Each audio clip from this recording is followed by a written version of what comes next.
विद्यानगर राज्य के एक छोटे से गांव में गरीबी की जिंदगी एक दमनकारी व्यवस्था के नीचे घुट रही थी।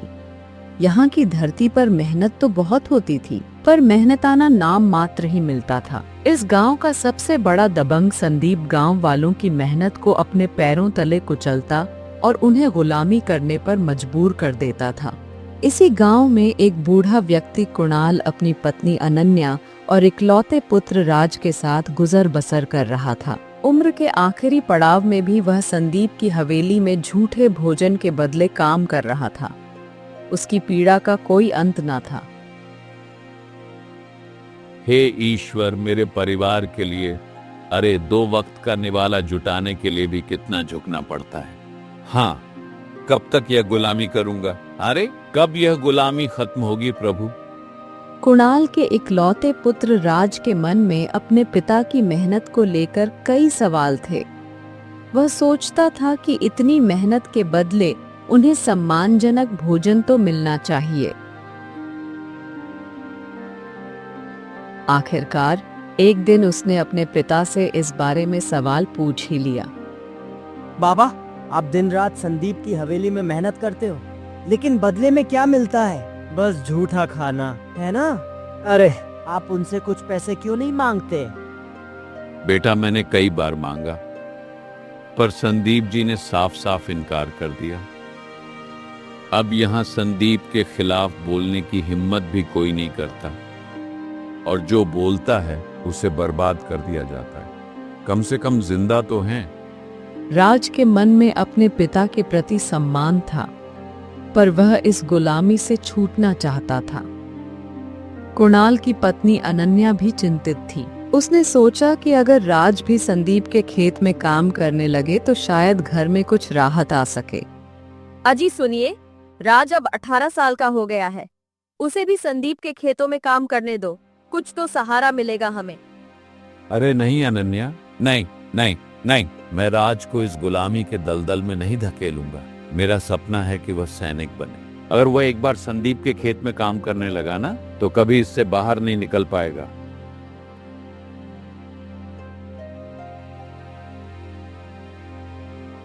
कुछ दिनों बाद अनन्या की तबीयत बिगड़ने लगी। उसकी बीमारी के इलाज के लिए कुणाल को एक वैद्य ने जड़ी बूटी लाने का सुझाव दिया, जो दूर राज्य में मिलती थी। लेकिन इस जड़ी बूटी को लाने के लिए रुपए चाहिए थे।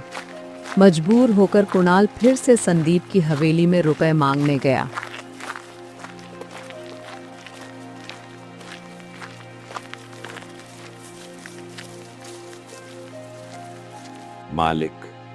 मालिक, मेरी पत्नी की तबीयत बहुत खराब है। वैद्य ने कहा है कि एक जड़ी बूटी से वो ठीक हो सकती है और वो राज्य में मिलती भी है, लेकिन उसे लाने के लिए कुछ धन चाहिए।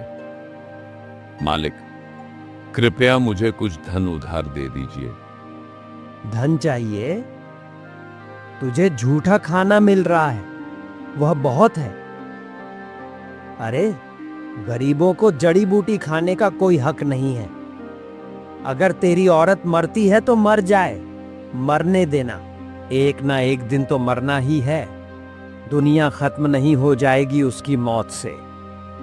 बड़ा आया जड़ी बूटी खिलाने वाला, भाग यहां से। मालिक, वो मेरी पत्नी है। उसकी जान बचाने के लिए कुछ तो मदद करिए मालिक, कुछ तो करिए। अच्छा, अगर तुझे रुपयों की इतनी ही चिंता है, तो अपने बेटे राज को मेरे खेत में काम पर क्यों नहीं लगाता है? देखता नहीं, सारे गांव के लोग मेरे खेतों में गुलामी कर रहे हैं और तेरा बेटा गांव में यूं ही सांड की तरह घूमता रहता है। क्यों नहीं उसको मेरे यहां भेजता है? बोल। मालिक, राज को काम पर नहीं लगाऊंगा। मैं उसे राज्य का सैनिक बनाना चाहता हूं, गुलामी नहीं कराना चाहता। कुणाल के इस जवाब से संदीप का पारा और भी चढ़ गया। वह अपमानित महसूस कर रहा था और अपनी दबंगई को चुनौती देना उसे बर्दाश्त नहीं हुआ। गुलामी नहीं कराना चाहता? रुक जा, तेरी तो। वह अपने नौकर आरव से बोला। आरव, इस कुणाल को धक्के देकर हवेली से बाहर निकाल। इसे सबक सिखाने की जरूरत है। बड़ा आया, इसे लगता है कि मैं लोगों से गुलामी कराता हूं। निकाल इसको यहां से। हवेली से बाहर आते वक्त कुणाल की आंखों में आंसू थे।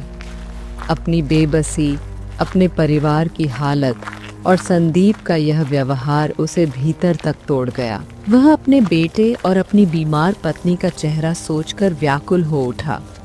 उसकी उम्मीदें चूर चूर हो रही थीं।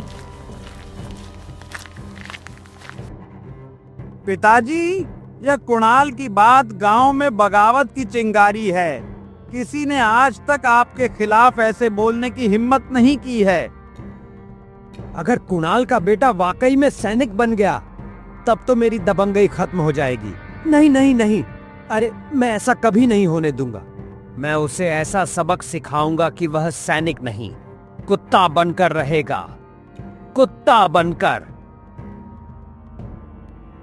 इधर संदीप की हवेली से अपमानित होकर कुणाल भारी मन और आंसुओं से भरी आंखों के साथ घर लौट आया। उसके चेहरे पर दर्द और निराशा साफ झलक रही थी। उसकी हालत देखकर उसकी पत्नी अनन्या उससे बोली, आपकी आंखों में आंसू क्यों हैं? क्या हुआ हवेली में? बाबा, आपको हमने कभी इस हालत में नहीं देखा। क्या हुआ बताइए ना, बताइए तो। संदीप ने हमें बहुत ही बुरी तरह से नीचा दिखाया बेटा। मैंने उससे थोड़ी मदद ही तो मांगी थी, मगर उसके बदले उसने हमें अपमानित कर दिया। बस गरीबों की मेहनत का फायदा उठाना ही उसका काम है। अरे, कहता है कि तुम्हारी बीवी मर जाएगी तो दुनिया खत्म नहीं हो जाएगी, मरती है तो मरने दे, ऐसा कहता है वो। कुणाल अपनी पीड़ा बांट ही रहा था कि अचानक संदीप अपने साथियों आरव और मीरा के साथ उसके घर पर आ धमका। संदीप के चेहरे पर क्रूरता भरी मुस्कान थी। उसका इरादा साफ था। वह उन्हें डराकर अपनी दबंगई का परिचय देना चाहता था। हे कुणाल, लगता है कि तुझे सबक सिखाने का वक्त आ गया है।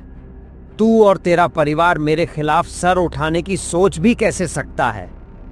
तुम्हें हमारे घर में घुसने और यूं धमकाने का कोई हक नहीं है।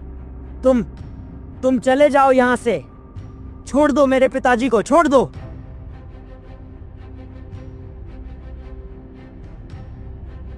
बड़ा आया छोड़।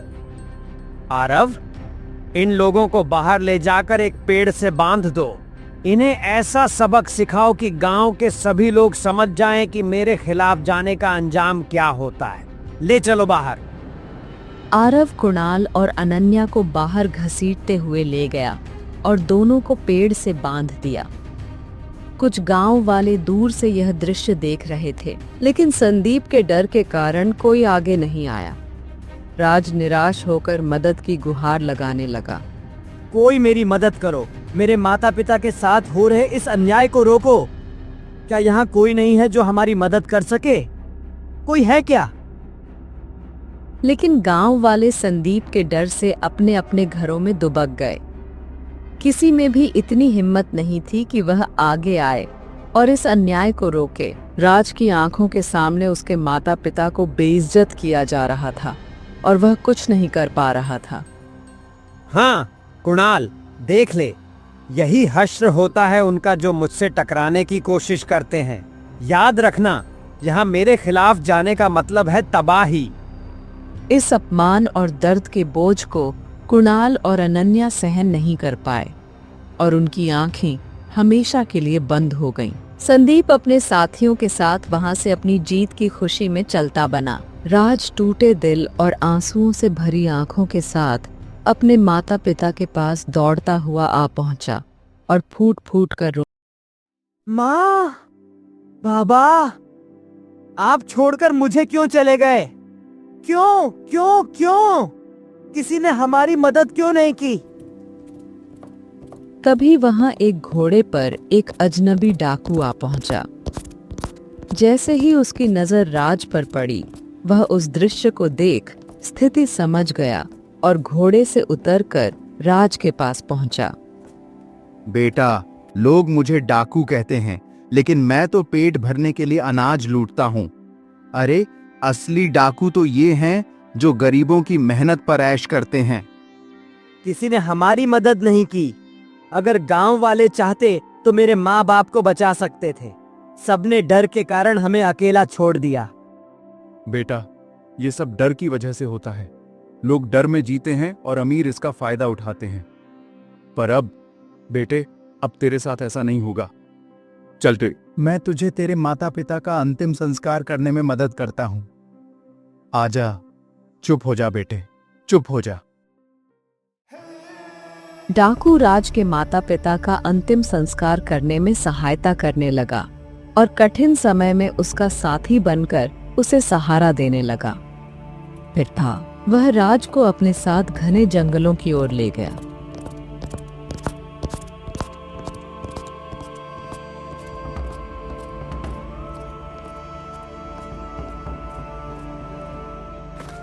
मीरा, अरे मीरा, जल्दी चलो, ये रास्ता कुछ ठीक नहीं लग रहा है, जल्दी चलो। भैया डर क्यों रहे हो? अचानक एक डाकू अपने 2 साथियों सहित उनकी राह में आ जाता है।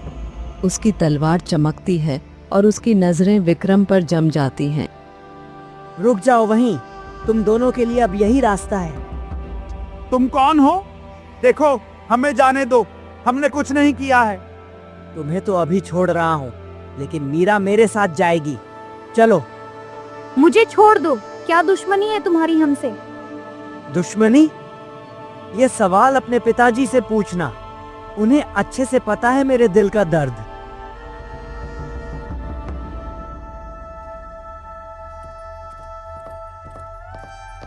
भैया मुझे बचाओ, भैया।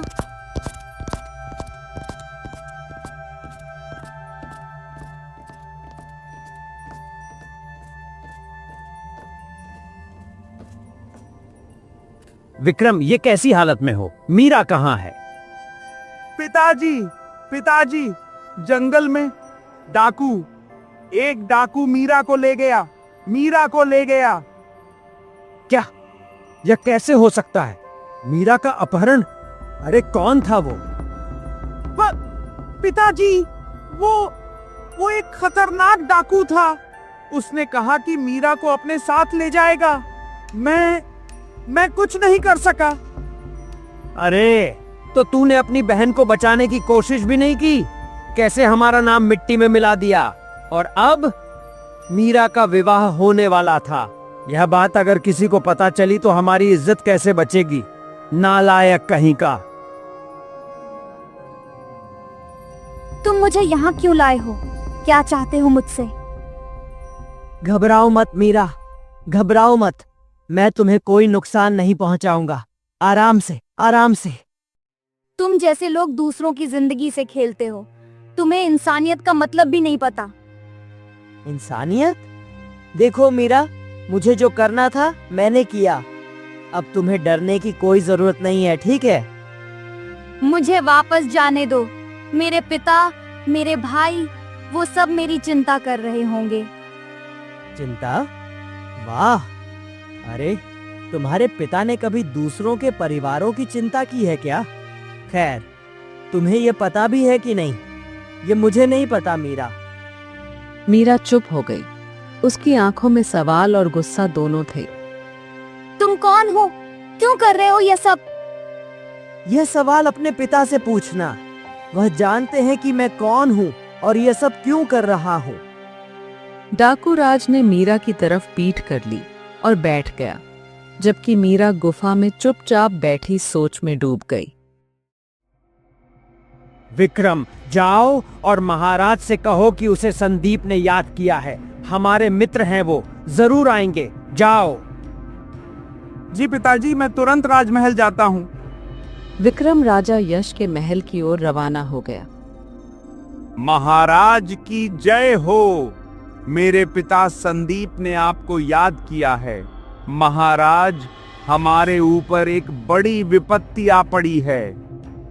संदीप का संदेश आया है? फिर तो मुझे तुरंत चलना चाहिए। सैनिकों! राजा यश सैनिकों को अपने साथ लेकर संदीप की हवेली में पहुंचा। संदीप, मेरे मित्र, क्या हुआ? विक्रम ने कहा कि कुछ अनहोनी हुई है। महाराज क्या बताऊं, एक डाकू ने मेरी बेटी मीरा का अपहरण कर लिया। मैं आपकी सहायता चाहता हूं। बरसों से इस इलाके में डाकुओं का आतंक है। ठीक है, बहुत अच्छा किया जो तुमने मुझे बुलाया। इतना बोलकर राजा यश ने अपने एक सैनिक की ओर इशारा किया। सुनो, तुम तुरंत घने जंगल की ओर जाओ और उस डाकू से कहो कि अगर वह मीरा को सही सलामत वापस नहीं करता तो हम अपनी पूरी सेना लेकर सारे डाकुओं का अंत कर देंगे। जाओ। जो आज्ञा महाराज। सैनिक तुरंत जंगल की ओर रवाना हो गया। जैसे ही वह जंगल में पहुंचा, उसने देखा कि वहां एक डाकू खड़ा हुआ था। वही डाकू जिसने मीरा का अपहरण किया था। सैनिक गुस्से से बोला, डाकुओं सुनो, हमारे राजा का आदेश है कि तुम संदीप की बेटी को सुरक्षित वापस करो, नहीं तो हम सारे डाकुओं का अंत कर देंगे। तो ठीक है, जाकर अपने राजा से कहो कि मैं स्वयं कल मीरा को वापस ले आऊंगा। वह मुझसे गांव के बाहर चौपाल पर मिले। सैनिक ने लौटकर राजा को राज का संदेश सुना दिया। राजा यश और उसके सैनिक संदीप और विक्रम के साथ चौपाल पर खड़े थे। तभी डाकू मीरा को लेकर वहां आ पहुंचा। मूर्ख डाकू, तेरी इतनी हिम्मत, कैद करो इसे। सैनिकों ने राज को घेर लिया, लेकिन डाकू शांति से खड़ा रहा। मुझे गिरफ्तार करने से पहले यह जानने का प्रयास तो करिए कि मैं डाकू क्यों बना। जिस दिन हर राजा यह जानने की कोशिश करेगा कि कोई डाकू क्यों बनता है, उस दिन शायद किसी को डाकू बनने की नौबत ही ना आए। क्या मतलब है तुम्हारा? कौन हो तुम? मेरा नाम राज है।